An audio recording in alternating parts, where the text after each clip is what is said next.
toutes et à tous et bienvenue à ce nouveau podcast dédié au fonds Ports en Part Entrepreneur ISR. Ce fonds est un fonds de petite et moyenne valeur européenne. Pour rappel, il a élargi son univers d'investissement qui a été cantonné aux valeurs françaises à l'ensemble des pays de l'espace économique européen en fin d'année 2021. Le process d'investissement repose sur trois piliers. Une approche qualitative qui s'appuie sur les apports de la finance comportementale, une gestion de conviction basée sur l'analyse des fondamentaux de chacune des sociétés dans lesquelles nous investissons en passant par la rencontre avec ses dirigeants, et à cela s'ajoute la prise en compte des données extra-financières. Pour rappel, le fonds a été labellisé ISR en décembre 2020. Le dernier trimestre de l'année 2023 s'est terminé sur un léger sentiment d'euphorie puisque l'Eurostoxx Small Net Return a progressé de 8,09%, dont 13,8% sur les deux derniers mois. Rétrospectivement, le mois d'octobre démarrait pourtant de la plus mauvaise des façons. Multiplication des tensions géopolitiques, attaque d'Israël par le Hamas, montée des tensions commerciales sino-américaines et un discours des banques centrales occidentales bien ancré, des taux plus élevés pour plus longtemps. Pourtant, le sentiment a évolué tout au long du mois de novembre. Progressivement, l'idée que le cycle de resserrement monétaire venait de s'achever s'est répandue, en raison notamment d'un ralentissement plus fort de l'inflation du côté des États-Unis. La réunion du mois de décembre de la Fed marque donc clairement un tournant dans la politique monétaire. Jérôme Powell a déclaré que la première baisse de taux pourrait intervenir avant même que l'objectif de ramener l'inflation à 2% ne soit atteint.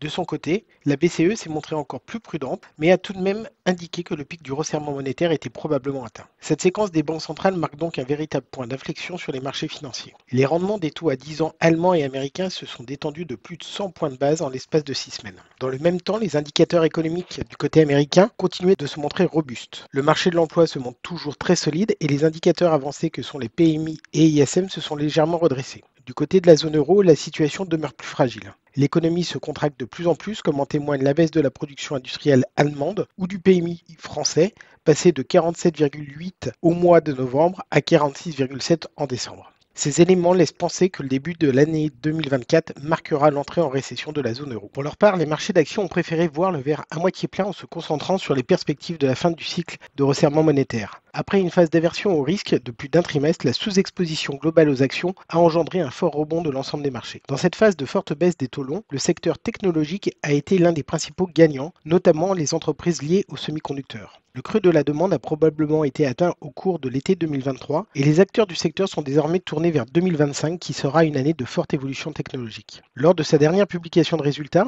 BE Semiconductor, qui a progressé de 46% sur le trimestre, a confirmé les commandes de la part de 2 nouveaux clients pour sa nouvelle technologie d'hybrid bonding. Cette information vient renforcer l'hypothèse d'une adoption plus rapide qu'anticipée de cette solution. Dans le secteur industriel au sens large, plusieurs convictions fortes continuent d'offrir une nette surperformance face au marché européen. Munters Group, un acteur suédois spécialisé dans le traitement de l'air et de la climatisation à haut rendement, a profité des fortes tendances structurelles que sont le développement des data centers, importants consommateurs de systèmes de refroidissement, et des batteries électriques, notamment à destination de l'industrie automobile. Cette dernière activité nécessite un niveau d'humidité maîtrisé. Le groupe continue d'engranger les commandes de taille importante, ce qui permet d'offrir une visibilité de près d'un an sur l'activité, justifiant ainsi une nouvelle hausse trimestrielle de 16%. Le spécialiste autrichien des prestations de restauration, notamment à destination des compagnies aériennes, qui est Do & Co, continue de bénéficier de la reprise progressive du trafic aérien. De plus, le groupe poursuit sa croissance en multipliant les ouvertures de nouvelles lignes et les augmentations tarifaires conclues en seconde partie d'année alimenteront l'amélioration de la rentabilité, justifiant la progression de 29% sur le trimestre. Dans ce contexte, les valeurs de la sphère financière ont eu tendance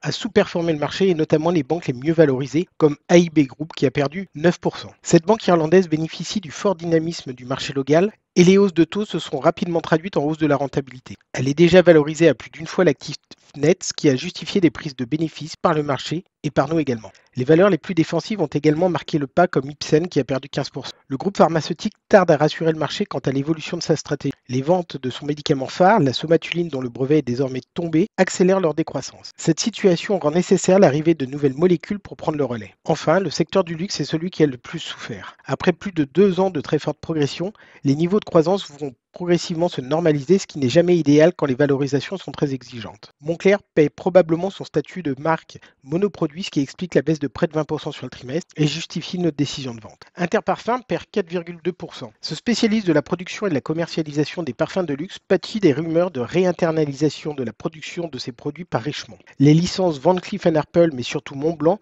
représentent jusqu'à 30% des revenus d'Interparfums. Du côté des choix de gestion, nous avons souhaité accroître notre exposition aux cas d'investissement de qualité qui réunissent les critères suivants. Solidité financière avec un endettement maîtrisé, des acteurs qui opèrent sur des secteurs avec une concurrence limitée et de fortes barrières à l'entrée. Ainsi, nous avons choisi d'initier une position sur Nemetschek, un des leaders dans le développement de logiciels dédiés à la conception et à la construction de bâtiments. Le groupe a entrepris la migration rapide de ses ventes de licences vers le cloud. Ce choix, qui dans un premier temps pourrait peser sur la rentabilité, devrait permettre à terme d'accroître les ventes additionnelles et récurrentes. Nous avons également ajouté Virbac. Le laboratoire vétérinaire a progressé de 25% depuis son achat en décembre. Après une année 2023 de transition et les conséquences d'une cyberattaque au cours de l'été, le groupe renoue avec la croissance. Il a ainsi revu en hausse ses guidances annuelles avec une croissance du chiffre d'affaires 2023 maintenant attendue autour de 4% et une marge opérationnelle autour de 15%.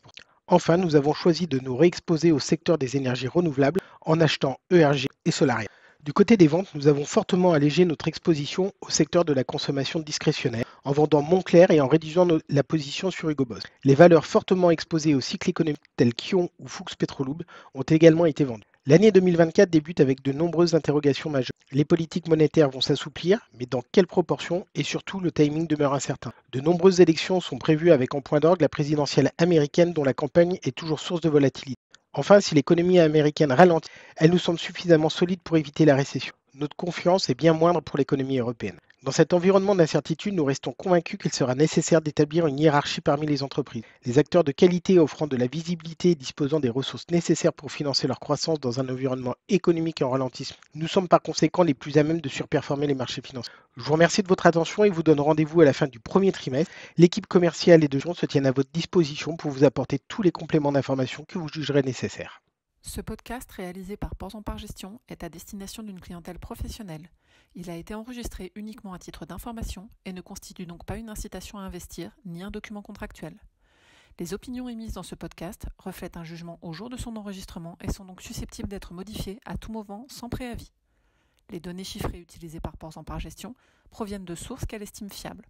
Toutefois, Ports en Part Gestion ne saurait être tenu responsable de toute décision prise ou non sur la base d'une information contenue dans ce document, ni de l'utilisation qui pourrait en être faite par un tiers.